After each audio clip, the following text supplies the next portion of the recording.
Assalamualaikum warahmatullahi wabarakatuh. Waalaikumsalam warahmatullahi wabarakatuh. Oke, selamat sore semuanya. Sore, Pak.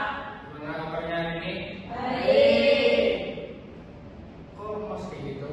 Semangat dong. Belum makan kayak ini? Belum. Makan habis ini kita ya. Ya. Hari ini hadirnya hari ini? Ya. Oke, alhamdulillah. Oke, sebelum mulai pelajaran, Bapak ingin saya permohon untuk memimpin doa dulu. Sebelum memulai pembelajaran, alangkah baiknya kita berdoa menurut kepercayaan dan agama masing-masing. Berdoa dulu, berdoa selesai. Oke, terima kasih saya permohonan. Oke, terima kasih. Tanya dulu kepada kalian nih, Bapak buat sesuatu nih. Ada pernah lihat ini nggak? Pernah. Gimana lihatnya? Iya, betul. Biasanya ini digunakan untuk apa? Oke, untuk apa ya? Buat rasa-rasa ya biasanya. Oke, ini namanya apa? Rempah-rempah. Tepuk tangan dulu. Nah, jadi hari ini kita akan membahas kedatangan bangsa-bangsa Barat ke Indonesia. Nah, bisa dilihat di sini ada apa nih? Ini apa namanya? Ada gambar apa? Oke, di mana letak Indonesia? Bisa ditunjukkan? Ini, ya, kelihatannya kecil sekali ya, kalau seluruh dunia ya. Tapi kecil-kecil kayak gini bisa menarik loh, menarik bangsa Eropa untuk datang ke Indonesia. Oke, jadi kita hari ini membahas tentang kenapa bangsa Eropa itu datang ke Indonesia. Oke, berbagai keunggulan yang dimiliki bangsa Indonesia menjadi salah satu pendorong bangsa Eropa untuk datang ke Indonesia. Nah, mengapa bangsa Barat tersebut berbondong-bondong datang ke Indonesia? Ada yang tahu nggak kenapa? Oke, betul. Iya betul, karena di Indonesia tuh sangat subur kekayaan alamnya, entah dari tanamannya, dari sumber daya alamnya, itu sangat beragam sekali. Contohnya tadi seperti ini rempah-rempah. Kenapa bangsa Eropa tuh mau mengincar rempah-rempah ini? Kenapa? Ada yang tahu nggak kalian? Karena di daerah sana tidak ada lah. Iya betul, salah satunya itu ya, kasih tukang dulu pipur. Jadi di Eropa itu memiliki 4 musim, ya 4 musim.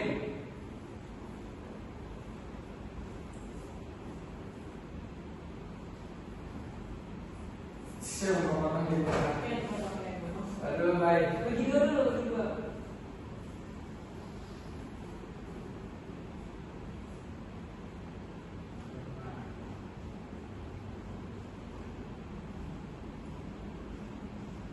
Nah, jadi di Eropa itu ada 4 musim. Ada yang tahu nggak musim apa saja di Eropa?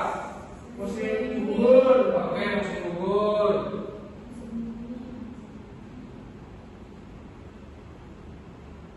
Kemudian musim dingin.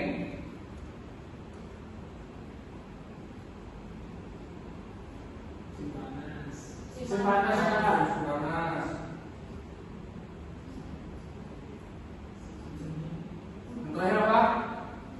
Musim semi, Pak. Oke, musim semi. Nah, jadi karena Eropa itu memiliki 4 musim sehingga membuat tanaman yang ada di sana tuh bakal lambat ya bertumbuh ya, mungkin karena adaptasinya juga ya dari pengaruh lingkungannya kan, karena Eropa sering berganti-ganti musim sehingga itu akan berpengaruh terhadap tanaman yang mereka miliki. Dan juga kan di sana tanahnya yang belum tentu subur seperti di Indonesia ya, karena di Indonesia kan hanya memiliki 2 iklim saja ya kan. Apa saja iklim di Indonesia gitu? Ya, Rizka. Musim kemarau. Oke, musim kemarau. Biasanya kita sebut dengan musim tropis ya. Nah, kekayaan apa saja yang mendorong kedatangan bangsa Barat ke Indonesia? Kekayaan apa saja? Salah satunya tadi apa? Kita sebutkan rempah-rempah sekali. Nah, ini adalah gambar rempah-rempah yang tadi kita tunjukkan ya, salah satunya ya, yang menjadi daya tarik bangsa Barat tersebut datang ke Indonesia. Nah, bangsa-bangsa Barat sangat membutuhkan rempah-rempah dari Indonesia karena memiliki berbagai kondisi alam di Indonesia. Iklim dan musim di Indonesia sangat mendukung dan berkembangnya tanaman seperti rempah-rempah. Seperti yang saya jelaskan tadi kan, bahwa di Eropa itu memiliki 4 musim, sehingga itu akan berpengaruh terhadap tanaman yang mereka tanam, karena tanaman bakal sulit untuk beradaptasi dengan cepat jika memiliki bertanam nih. Kemudian musim salju bisa nggak tumbuh tanamannya? Bisa. Pasti mati karena apa? Lingkungan. Dingin, karena tanamannya beku. Apalagi kalau misalnya kan ke musim semi nih, bakal gugur daunnya gimana? Tanaman kalian jika ada daunnya, masalah daunnya ya betul. Layu ya kan? Nah, ini adalah alasan kenapa bangsa Eropa itu membutuhkan sekali rempah-rempah di sana. Karena itu tadi salah satunya musim dingin. Dengan adanya musim dingin, itu mereka membutuhkan rempah-rempah untuk menghangatkan tubuh biasanya.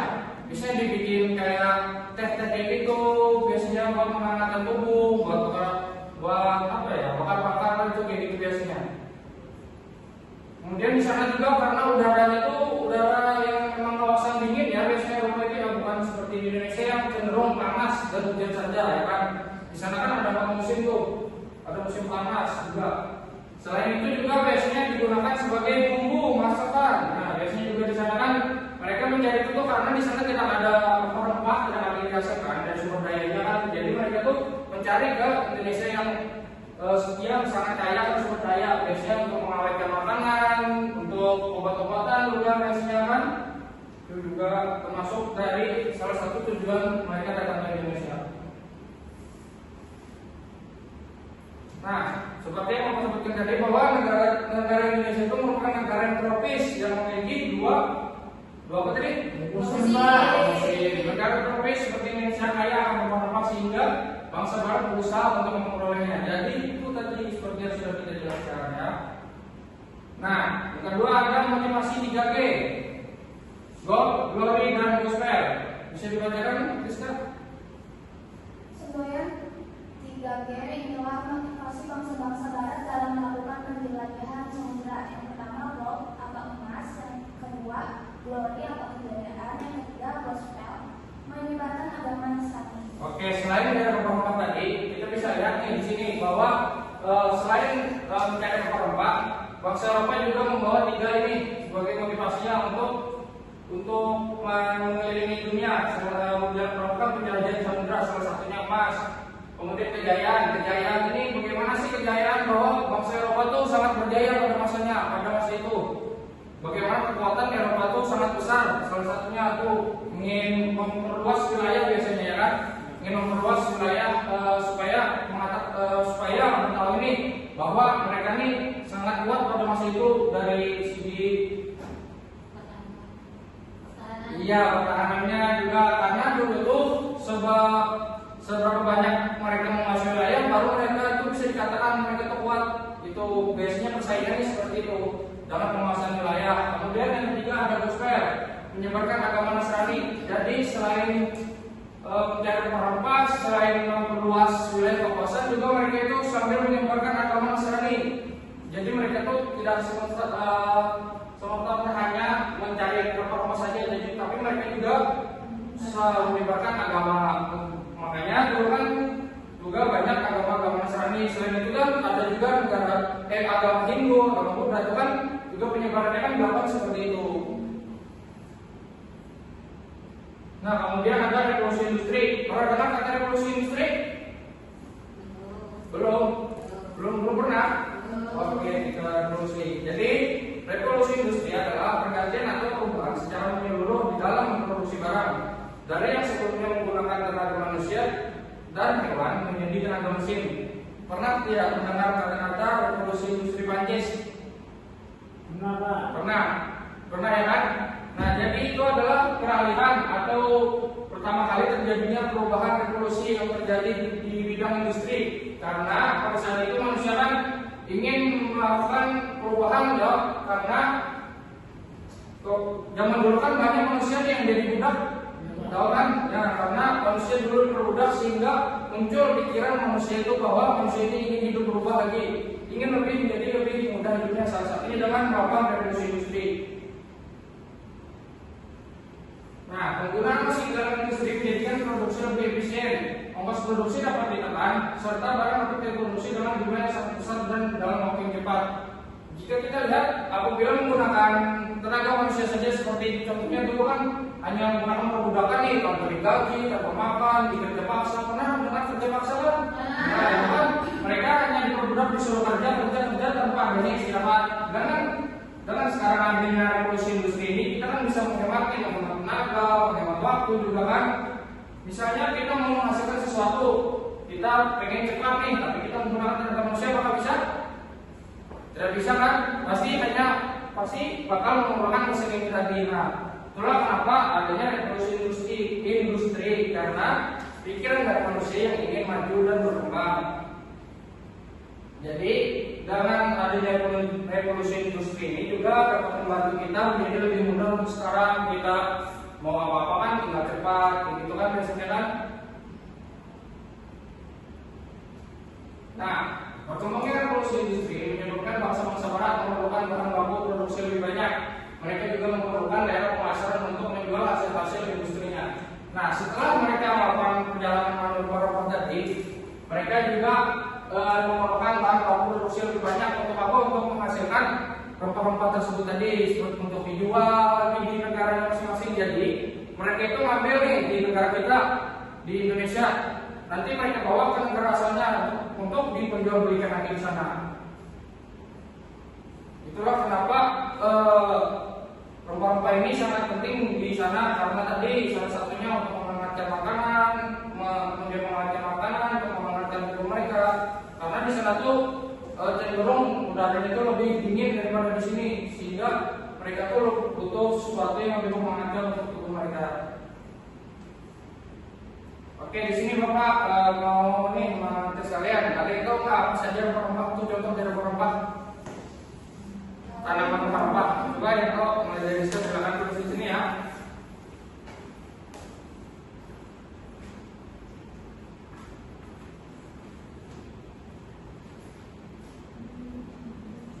Nih,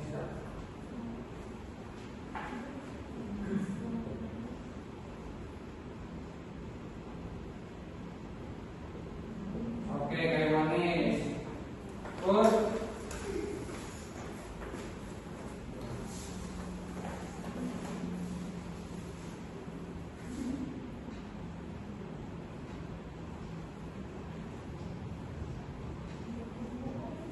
oke, selanjutnya Wi, silakan.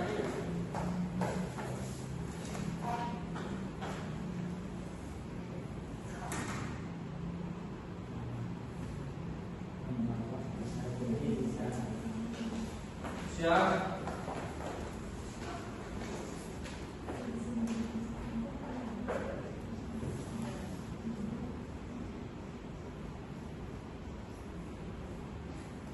Tidak, terakhir ya. Semangat sekali juga ini ya. Oh ya.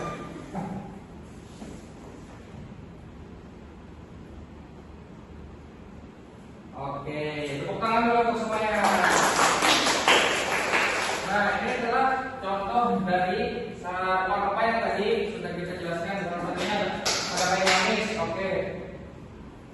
Kemudian ada teh dan kopi. Nah, kebanyakan juga bangsa Eropa tersebut mencari seperti daun teh, biji kopi juga di Indonesia karena di Indonesia kan tempatnya temunya teh dan kopi kan, dan juga kegunaannya kan tentunya untuk menghangatkan tubuh pada musim dingin. Kemudian ada tembakau ini buat perokok biasanya, buat bapak-bapak perokok ya kan.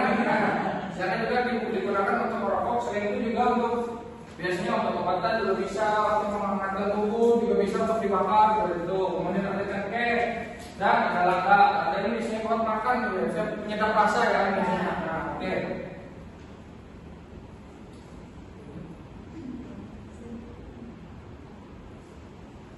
Oke, sampai di sini ada yang ingin ditanyakan? Ya, biasanya. Kan ada tentang penyebaran agama Nasrani. Ya. Jadi untuk penyebarannya itu bagaimana Pak? Antara Katolik atau Oke, bisa. Oke, terima kasih. Tepuk tangan dulu untuk pertanyaan kita. Jadi mereka itu menyebarkan agama Nasrani itu ada berbagai macam cara. Salah satunya tadi seperti yang kamu sebutkan, perkawinan. Kemudian ada juga nih dari mereka yang menyebarkan agama itu secara paksa. Jadi menuntut untuk wilayah negara itu untuk mengikuti ajarannya itu tersebut. Itu salah satu penjajahan yang dilakukan oleh bangsa Eropa jika wilayah jajahannya tersebut tuh menolak untuk mengikuti ajarannya, sehingga mereka tadi itu memaksa untuk yang dijajahnya tadi itu mengikuti budaya mereka. Nah, seperti yang tadi dijelaskan tadi di sini kan. Ya. Nah, di sini di Glory atau kejayaan, di mana mereka itu kan memperluas wilayah kekuasaannya nih dan melakukan ekspansi, ekspansi wilayah lah, untuk menaklukkan wilayah-wilayah.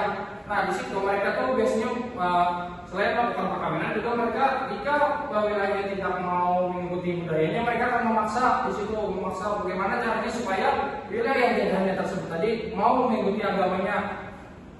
Selain itu juga seperti mendirikan bangunan-bangunan tempat peribadahan mereka. Nah, di situ juga mereka sambil melakukan ibadah, sehingga orang-orang di situ akan tertarik, atau gimana caranya orang tersebut akan masuk agama situ. Jadi kan biasanya kan dulu kan orang masih belum ada percaya Tuhan ya kan. Jadi apabila dalam membawa agama pasti mereka akan percaya seperti itu. Selain itu juga melalui perdagangan, salah satunya juga perdagangan. Dengan perdagangan itu bisa juga membawa penyebaran agama, seperti penyebaran agama Islam dulu kan melalui perdagangan kan, perdagangan dari mujarab ya kan. Nah, itu salah satunya seperti itu. Contohnya dari perkawinan tadi, kemudian jika wilayah jajahannya tidak mau itu mereka akan memaksa untuk mereka menganut agamanya itu seperti itu. Oke, ada lagi yang ditanyakan? Ya, silakan Beli. Bangsa Eropa itu bangsa apa aja yang sudah menjajah Indonesia? Oke, terima kasih, tepuk tangan dulu. Oke, ada yang tahu bangsa apa saja yang pernah menjajah Indonesia? Belum tahu? Tahu Pak? Ya, silakan impor. Belanda Pak. Oke, Belanda. Apa lagi? Spanyol Pak. Betul. Apa lagi? Portugis. Nah ya, Portugis. Nah, itu Portugis juga termasuk bangsa Eropa yang notabene pertama kali lah selain Spanyol yang pertama kali menjadi Indonesia pada zaman dulu. Tuh. Kalau Jepang itu Asia ya, bukan Eropa ya. Jepang itu masuk Asia, bukan Eropa ya. Tapi Jepang juga. Tapi kalau Jepang itu bukan menjadi Eropa, mereka ingin menguasai wilayah. Ya, kalau yang menjadi Eropa tadi seperti Portugis itu menjadi Eropa. Selain memperluas kekuasaan wilayahnya juga Portugis itu menjadi Eropa. Belanda juga itu kan seperti selain Eropa juga itu ada biasanya seperti kelapa sawit, yang itu kelapa sawit, tahu kelapa sawit? Nah, itu kan biasanya kan mereka ngambil juga buat dijadikan apa, buat minyak, biasanya minyak goreng. Nah, itu juga diangkut dibawa ke sana buat keperluan memasak juga. Oke, sampai di sini ada yang ditanya lagi? Coba. Oke, untuk pembelajaran hari ini yang bisa menyimpulkan? Ya, silakan saya pun. Jadi penyampaian kita tadi adalah kedatangan bangsa-bangsa barat ke Indonesia. Yang dimana bangsa Indonesia itu letaknya sangat strategis untuk jalur perdagangan. Jadi di Indonesia itu mempunyai kekayaan alam yang melimpah, seperti yang disebutkan Bapak tadi, yaitu rempah-rempah. Jadi bangsa barat itu tidak bisa menanam beberapa di daerahnya karena Eropa memiliki empat musim seperti Bapak katakan tadi, musim gugur, musim dingin, musim panas, dan musim semi. Nah, dan jadi tadi Bapak juga menjelaskan tentang jenis-jenis rempah seperti kayu manis, teh, kopi, tembakau, cengkeh, ada untuk berfungsi sebagai bertahan hidup pada bangsa Eropa. Oke, tepuk tangan dulu untuk saya. Terima kasih telah hadir pada pembelajaran kita hari ini. Sampai jumpa lagi minggu depan ya. Saya mohon maaf. Assalamualaikum warahmatullahi wabarakatuh.